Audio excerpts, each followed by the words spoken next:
All right, guys, it is the 16th of June. This is me and Tash's second coaching call. So, Tash, since we last talked, how many dates have you been on?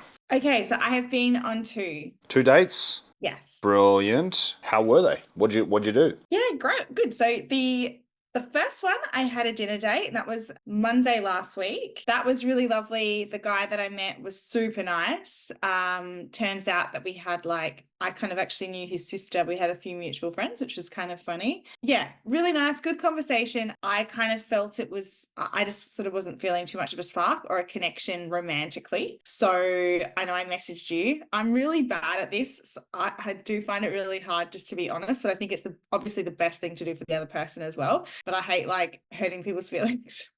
But I said, you were just be blunt and honest. And so I was, and he was really receptive and actually really respectful back as well. So that was good. Okay, and what about guy number 2? Okay, so that date was just last night. Yep. Went out into the city. What I really liked about what he did is he kind of just called it straight away. He's like, let's meet here this time. And I love that. I love when a guy just makes the plans and does the thing. I find so much guys will talk and talk and talk and talk and talk and then not actually make plans or show initiative. So Yeah. I really like that. So he was good with that. We matched on Hinge. And it was within maybe 2 days, we had a date planned, which was really great. So it was nice. Once again, I got on with him well. He was really respectful. I guess I'm kind of used to, after a date, the guy mentioning, either to say message me when you get home safely, or I'll message you tomorrow or something like that. I didn't get that from him, and I still haven't heard from him. So I'm assuming he probably wasn't feeling it. In all honesty, I wasn't really feeling it either. So I'm not upset by that. And in a way, I prefer that it's like this, so I don't actually have to even send him the message. I'm assuming I don't have to send him a message. It doesn't really matter. You guys can just sort of ghost each other and just fade away. Back in the day, guys were taught that after a first date, wait 3 days before you reach out so you don't seem desperate. So some guys still do that approach. It's what we were taught 10, 20 years ago. He could be doing that still. He is a bit older than me. So he was 36. He would have learned that back in the day, 20 years ago. You got to take a girl on a date, wait 3 days, and then talk to her. Give her a call. So you reckon I might still hear from him? It's a possibility. A lot of guys are really afraid of coming across desperate, so they'll sort of play that little game a little bit. Yeah. It doesn't come across desperate in any way. No, it's a silly rule. It's stupid. Yeah, I feel like if someone's confident enough just to tell you what they want, I really respect that, regardless of whether I want something with them or not. I almost have more respect for them being honest and telling me how they feel. Yeah. Because I can either go yes or no, but I respect the fact that they've got the confidence to be able to do that. Okay. Any affection on the dates? I hugged and kissed them both on the cheek when I first met them. Good. They didn't try to make a move for a bigger kiss or no moves? I don't think I wasn't really vibing it, and I think sometimes you can kind of give off a bit of a vibe to welcome that. And maybe that was more me holding back. I didn't want to kiss either of them. So Okay. not in a bad way, I just wasn't feeling it for that. What would you rate their attraction out of 10? Like, how much were you attracted? It obviously wasn't a 10 out of 10 attraction, but what would you rate it? I would say they're both conventionally attractive men. I'm pretty fussy. I'm not gonna lie. It's not that they're not attractive. I found them both attractive, but not yeah. Rate it out of 10 for me. I would say probably 7. 7's not bad. Yeah, they're not. They're good looking boys. They weren't unattractive. You just didn't want to kiss them, even a 7 out of 10. No. Okay. There also needs to be there's the physical attraction, but then there's also the person's personality that for me really adds a lot. Oh, yeah. 100%. So when I say attraction, it's not just how they look, it's the whole attraction, the whole thing. I would still say the first guy was a 7, maybe the second guy a 6. Maybe that would have gone up if you guys did actually kiss properly, create the spark. Just truthfully, I wouldn't say probably my type. Okay. Yeah. How long has it been since you had a big kiss with someone or more? So I actually was in I guess you would say, a situationship for it was a bit over 3 months. That ended quite recently. So that was probably a couple of weeks ago. Okay, no worries. Cool. Okay, good. You're not still talking to him? No. Blocked and deleted? He's not blocked and deleted, but he's not, yeah, there's no contact there. Okay. Block and delete any guy you have been overly affectionate or intimate with at all. Block and delete them completely. Okay. How are you finding Hinge with your profile? Yeah, Hinge is it's been okay. So both of those guys I actually met on Hinge. I'm finding Tinder, it's like, I mean, obviously it depends on what you're after. I find that like a lot of guys on Tinder, when you match with them off the bat, the first comment is some sort of sexual comment straight away. And I hate that. So I usually just don't even reply. Like I'm fine with that sort of stuff once there's a bit of rapport built and like they're just, yeah, it's just very clear to me kind of what their intentions are, which is, like I said, totally fine, but I'm not really looking for that at the moment. So Tinder I haven't had too much success with just yet. But Hinge has been good.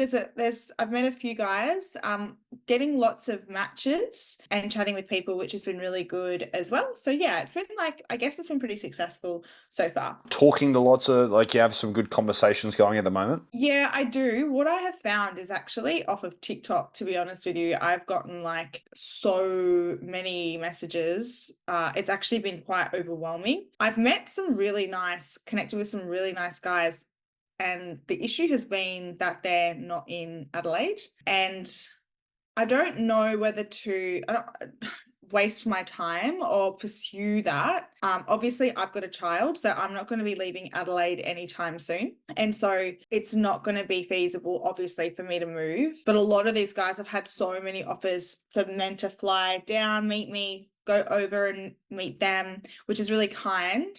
But also, I'm just like, well, is there really any point in doing that if they're that far away? Not too far. So probably the furthest you go from Adelaide's probably Melbourne. Yeah. I would definitely wouldn't go any further than that. It's too far otherwise. Yeah, I agree. Like Melbourne's quite close, but even still, I'm just not sure if I want a long distance relationship either. Yep. He has to be of the ages and success level and the way his life's set up that even if he does live in Melbourne, he can move to you and be there every week and set himself up properly there. Well, a lot of these guys do travel quite a lot for work. There's one guy that I've connected with who's really lovely, but you know, he's even he's asked me to ask you, that he's got two kids and they're in Melbourne. And I was like, well, you're not gonna move and I'm not gonna move. So Waste of time. yeah, I agree. The other guys don't have kids, and so I guess there's the ability. Like a few of them are coming over here for work trips, and they've said, "Oh, like I'll come and we'll go for a date when I'm here." And so I've said off the bat that I'm looking for someone here in Adelaide,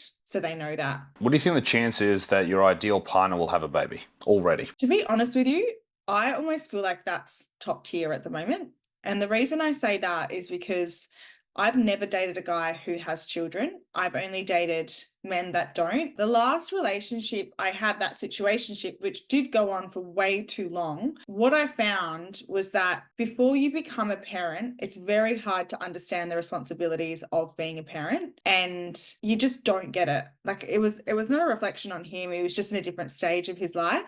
And he was also willing to, obviously, like, you know, he was totally okay with me having a child, but there was just a bit of a misalignment there. And after that experience, I thought like probably the best thing for me would be to find someone who has their own kids, just because they understand. And you know, I want to have more children as well down the track, and I would be more than happy to date someone and have, you know, a child come into my life that's not my biological child. And yeah, like, you know, eventually, you know, who knows what happens, but like I'd have the ability to love that child like it was my own child as well. I'd be so open to that. Single mums, I find, usually go better with single dads. Let's give it a try. So the next 3 dates that you go on, the next three first dates, they got to have kids. Oh, okay. Let's see how it goes. There's obviously a ton of guys who want to take you on dates, but let's scale it down a little bit and see. Still 1 date a week, but the next 3 dates, they all got to be dads already. Okay. And then you got to also think, how old should their kids be? So some of the guys that I've chatted with, I've actually got a question for you as well that I'm going to ask you in a second. But some of the kids that some of the men that I've spoken to have are a little bit older than me, so their children are slightly older, not in teenage years yet, but sort of like 10-ish, 11. I would assume the older the child, maybe the more difficult it could be down the track. You know, I just think about my son who's 6, and he doesn't care. Like a new person in his life that gives him attention, he just thinks is the best.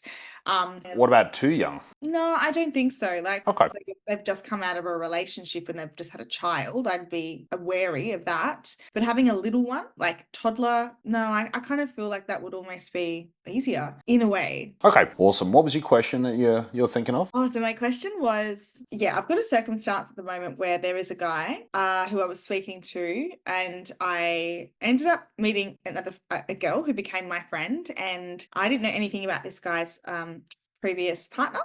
And she had told me, I didn't realize this, that he had been unfaithful and cheated. And so it's obviously changed the way that I'm viewing this guy. I'm trying not to be judgmental. I do believe people can change, but in those kinds of situations, what do you suggest doing? Is that something I should just park and not go after, or is it something I should keep an open mind to? Cheating's a complicated thing. So there's a few things to remember with cheating.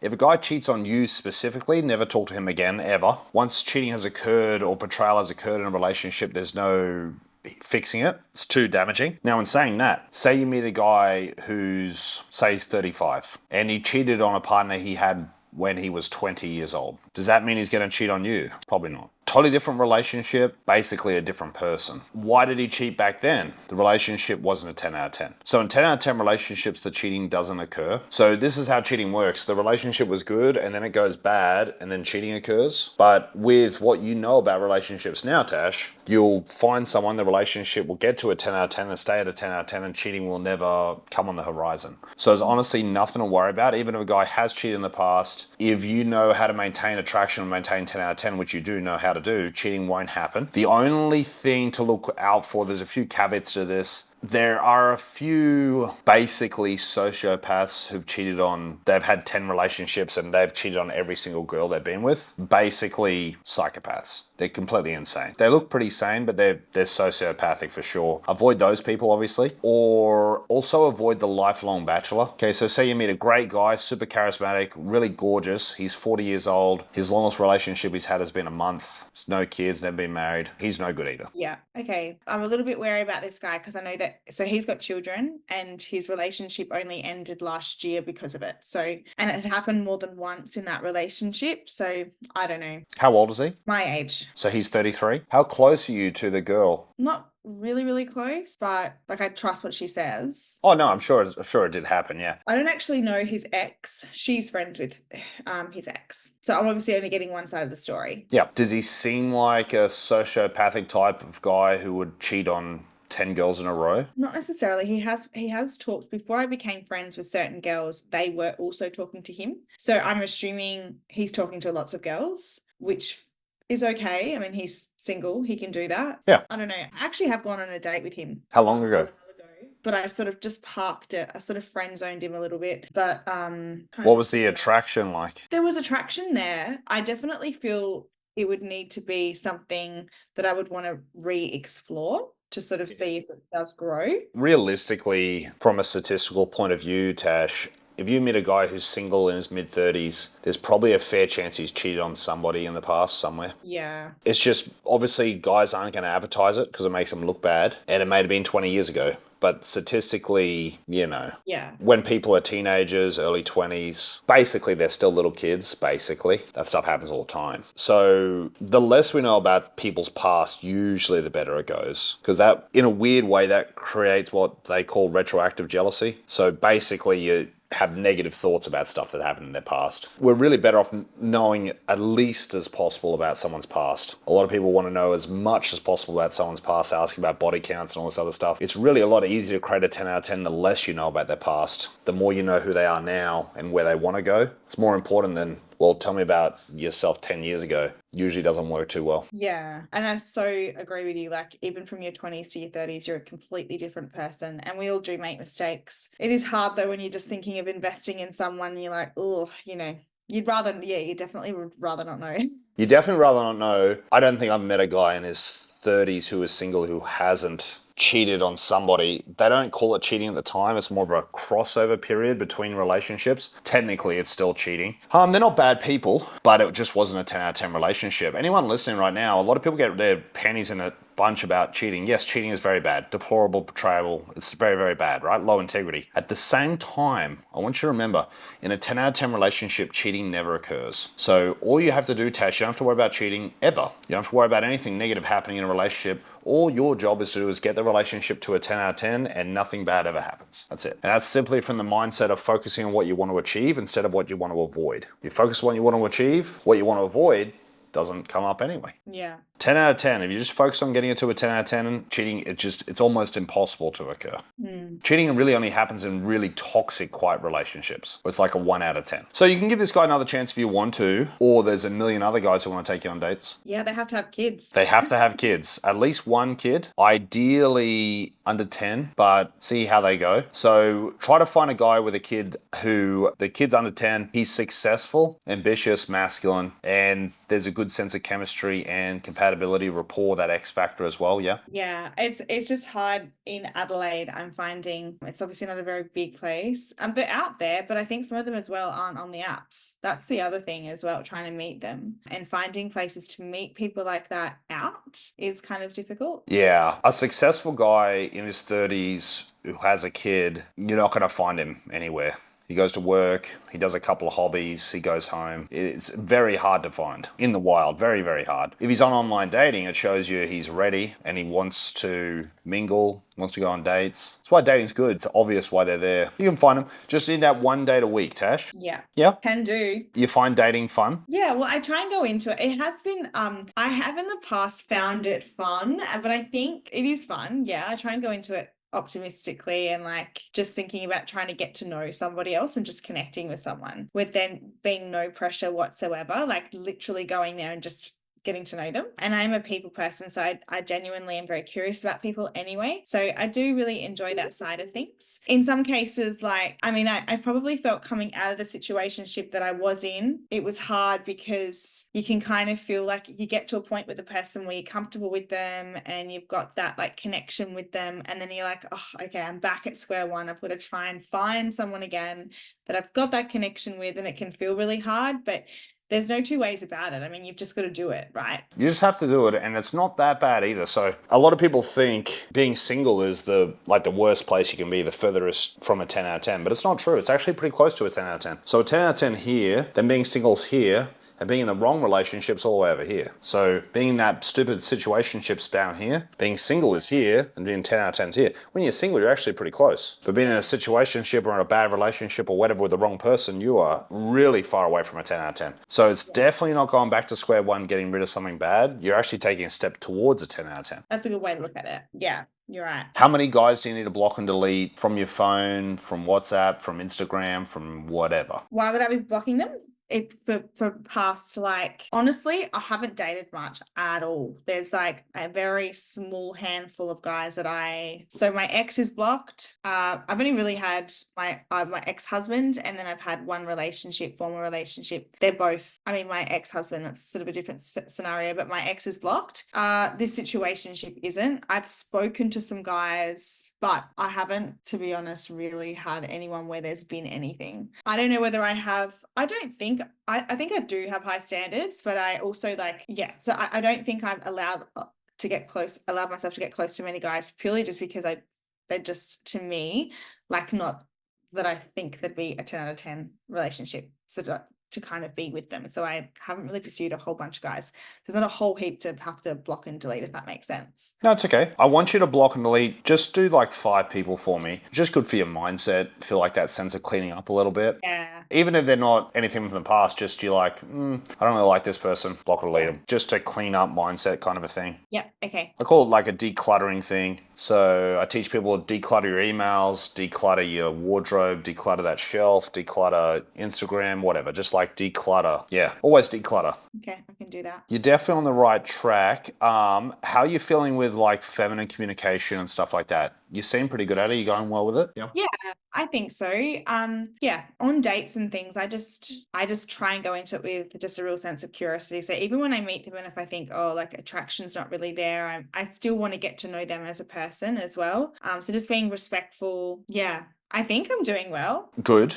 I want you to go on dates with guys who you really want to be affectionate with. If there's no chemistry, you're going to go, I don't really want to hold this person's hand because I'm just not feeling it. 100%. That's how I found it so hard to let go of my situationship, because there was like so much attraction. I think that's the most attraction I've ever felt to a guy ever. And our chemistry was amazing. And so, yeah, it's really hard to go from that to like trying to find someone that I do have that with. A lot of the guys are lovely, but there's just I just don't really have that attraction with. And even the guys that I've been talking to, I just don't really find them that attractive. I guess like I would go on a date with them to see if there is something between us in person. But from like photos and stuff like that, like I would say not my type. So photos sometimes can be a little bit hard to tell, but if you talk to a guy for, a week before you go on a date, you should really feel a pretty strong sense of connection with them just talking, even before the date. Yeah? Yeah. Which is kind of rare-ish. Like you might talk to 100 people and then there's one and you go, damn, I really enjoy talking to this particular person. And that person you can have really good affection with in person. Their photos might only be a 7 out of 10, but the communication, the compatibility all adds to it. And then on the date it gets even better again. Anyone you're talking to like that? No. Okay, that's okay. How much time are you spending on Hinge a day?